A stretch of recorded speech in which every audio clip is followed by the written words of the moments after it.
Барлықтарыңызға қайырлы күн, қыздар. Бүгін сіздермен осындай жұмсақ бір жасағаннан керемет шығатын және үйде бар заттардан тұратын зебра пирогын дайындап үйренеміз. Видеоны қарамас бұрын каналға тіркеліп, лайк басып кетуді ұмытпаңыздар.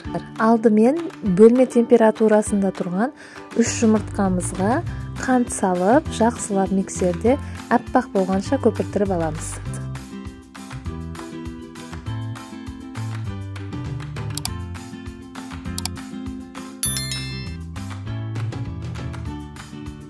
Және де сұйық май саламыз.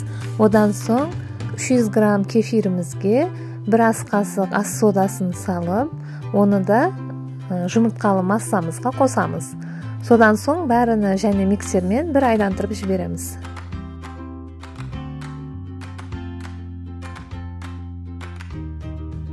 Електен өткізіліп алған ұнымызды аз-аздан салып, миксердің көмегімен айналдырып тұрамыз.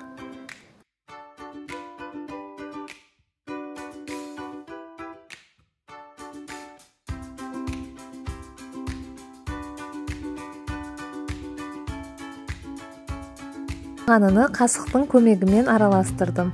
Ұнды салғанымызда қамырдың қоюлығына көңіл бөлуіміз керек. Егер қамырымыз сұйық болып қалса да, пирогымыз жақсы көтерілмей қалады. Дайын болған сұйық қамырымызды екіге бөліп аламыз. Екінші бөлігіне 1,5 ас қасықтай какао салып араластырамыз.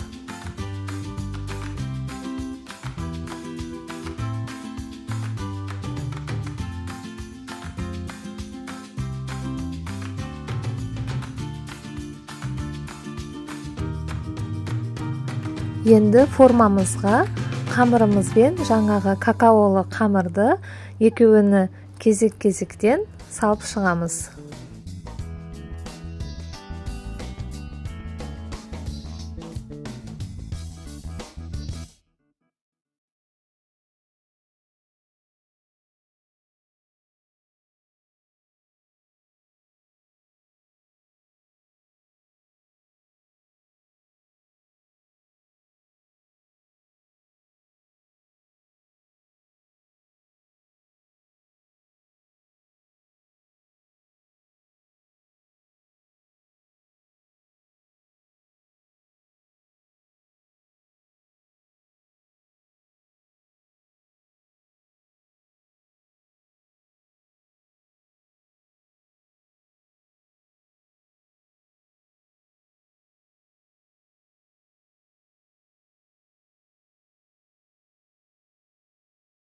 Пирогымызды қызып тұрған пешке 180 градусқа салып қоямыз.